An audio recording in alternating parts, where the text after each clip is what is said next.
Jerry Duggan and Pepe Larraz take the X-Men into space in a very big way, as mounting problems across Krakoa and Arakko and the world cause Magneto to come up with an idea so crazy it just might work, and turn the mutants into a superpower of the entire galaxy.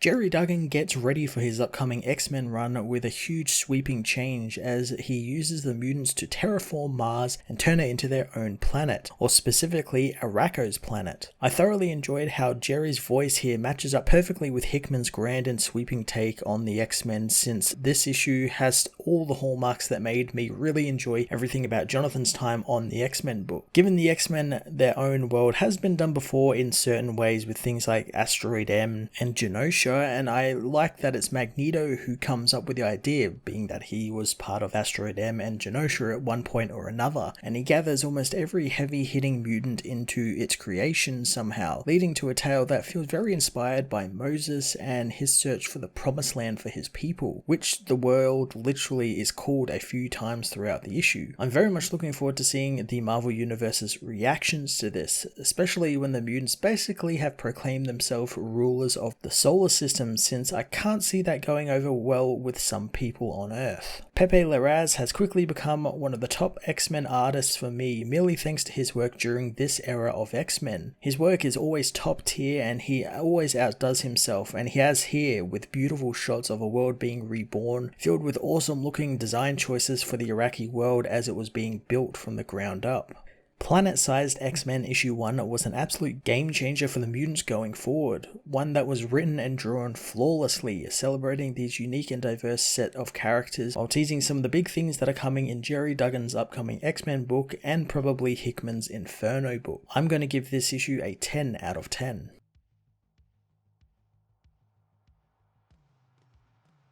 Planet-Sized X-Men issue 1 finds a group of iron asteroids pulled from the rings of Saturn and brought through the solar system as a voice says it's a bold plan and wonders exactly how to do it and what it would entail. Another voice says that if they can do it, and that's a big if, they will need a lot of iron. The asteroids are being dragged by Magneto, who says that iron isn't a problem. The asteroids are thrown onto Mars, as the voice says that the issue is the atmosphere and they need a hot and heavy core to enable everything to support life on Mars. They know that they are going to have to crack open the chest and perform some open heart surgery, and that is exactly what Hope and Vulcan do, kickstarting Mars's core, as the voice says that they will need to keep stirring the pot, and the molten lava will need to be compressed for a long time by a tremendous power, and after that they will need to even have the right temperature, but success isn't guaranteed. Hope and Elixir continue their work, as a voice finds it a fascinating question. Can the mutants resuscitate a dead world? Another voice thinks that that can only be answered with an attempt, but they want to believe that this can happen. Iceman meanwhile calls in everyone at the Hellfire Gala, saying hello from Mars as he unleashes his ice powers on the world, beginning to terraform it. 4 days prior, Iska meets with Magneto, not understanding their problem. Eric says that the problem is that yesterday a group of Iraqi mutants declared sovereignty over Chichibu in Japan because Real the Destroyer attempted to enslave his favorite whiskey distiller. Iska isn't concerned with human problems, but Eric is concerned and she should be as well, since what if instead of a war they decide something else? Iska says that they are of this world, so they'll leave their mark on it, and it is what it means to be a mutant of Arakko. 3 days ago, Eric meets with Emma as she tells him that the Hellfire is having a problem since there's a kink in the medical supply chain, since they expected the want for the medicine by the humans to be greater than they thought, but what they didn't expect was the high concentrations of the medicine being needed. So it means they need more land to produce the flowers, and they have lost their Savage Land farms at the worst time, and while X-Corp is helping the situation, the factories are days away from shutdown. Eric knows that they aren't the only ones feeling the pinch, wanting to be given a couple of days to solve several problems at once, asking if he can commandeer the Mercury for a little while, making Emma surprised since he's got something he's keeping from the council. Council. 2 days ago, Captain America meets with Cyclops at the old Xavier mansion in Westchester, saying that he wanted to take a drive and see the old place. Scott knows this can't be a good thing, as Steve tells him that Krakoa's landmass ballooned 500% thanks to the arrival of Arakko, and satellite heat signatures estimate there are now millions more mutants living on the island there as well. So there is a little bit of a panic since the entire planet is at DEFCON 1 now. Cyclops knows what it looks like, as Steve says that he won't ask what happened, wondering if it's permanent though. Scott tells him to ask him in a few days, asking if he's coming to the Hellfire Gala, and Steve says he wasn't, but he sure is now. Yesterday in the Quiet Council, Eric tells the Council Earth is their home, but it is also their past, and the future of mutantum is up in space, and after the inheritance of Arakko in the X of Swords tournament, they need to make tomorrow happen today. He says that if they have dominion there, they must speak for Sol as well. The others vote to give him the power to do what he needs, making Magneto leave to begin immediately. In the morning, above Earth, Eric meets with a group of mutants, knowing that if they fail, everyone at the gala will see. Eric isn't concerned about that, knowing that they will not fail this. Exodus wants to bring Legion in on this, but Eric doesn't trust him yet, and Quentin says they are short-handed, knowing they need Powerhouse. Eric thinks about Franklin Richards for a moment, but knows that they don't need more pretenders to help them, and he's got additional calls to make, heading to the other world where he meets with Jamie, who isn't so surprised Mercado passed, but he is intrigued by Eric's offer. He soon notices Eric's cape, but Eric says his cape will stay on his own shoulders, wanting him to stop wasting time and choose. Jamie agrees to go, getting his own cape, as hours ago on Arakko, Eric goes to meet with the Great Ring of Arakko, their own council, introduced to all of the members. Eric isn't surprised that the gifts he actually needs from Arakko are there within the Great Ring, as in the present on Mars,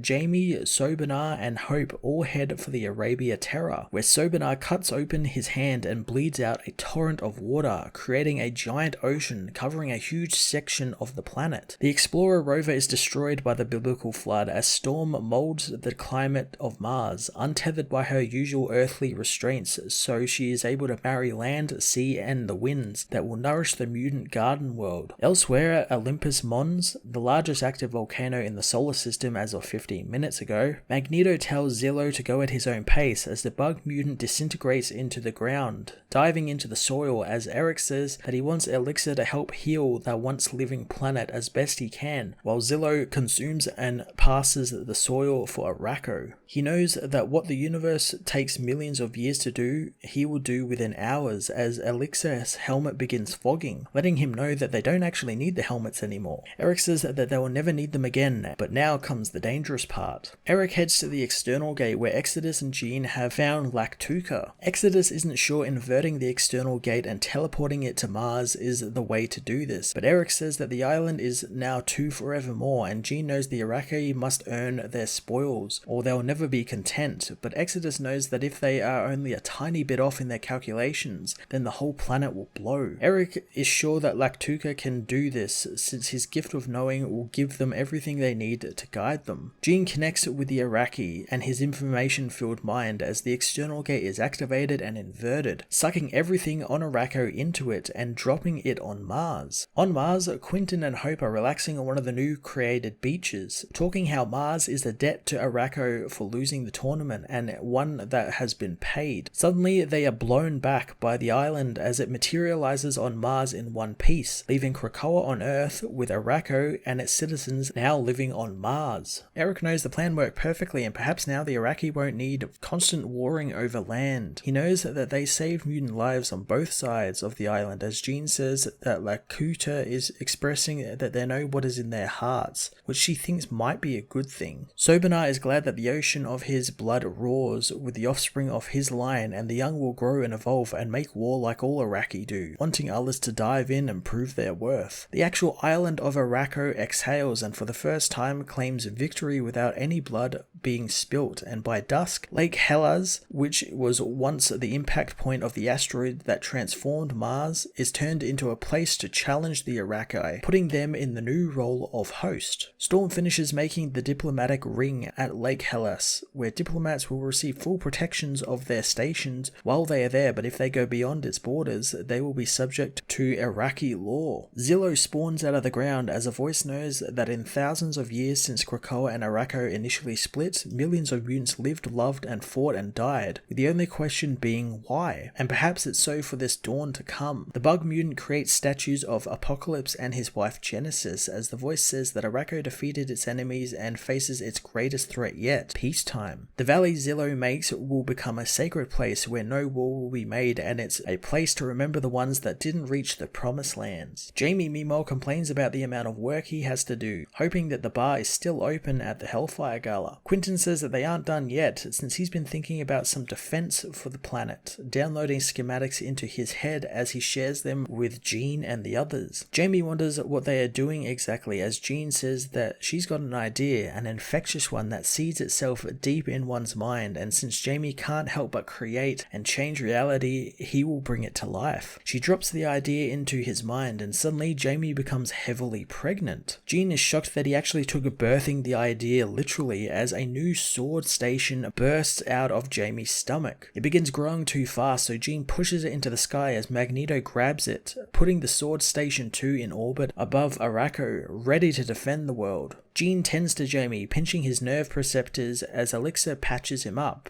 but Jamie knows that they sure know how to show a fella a good time, and someone now owes him dinner. Jamie wants to head to the party now, but Elixir has more ideas, planting another idea in Jamie's mind, who knows that it will need a control tower, and Quentin hopes that there will be a red lagoon. Jamie once more creates, this time making Port Prometheus, a starport for the galaxy to land at and visit Arakko. Some of them think that it's time the party came to them, as Storm congratulates Eric on the achievement he has made as he creates a Krakoan gate. Eric knows that a few outside of their kind will thank him, but humanity will be complaining about the loss of a planet that will still remain out of their grasp for generations. Storm thinks the humans will come to value this barrier world of mutants that sits between them and the unknown. Storm calls down to Xavier, knowing that it's time. Xavier is back on Makins, opening a gate as Storm tells him to come and see. Rain soon begins falling on Mars, and Storm says it's not her doing, since the planet is alive again. The mutants from the gala come through the portal as Magneto welcomes Charles and the others to planet Arakko.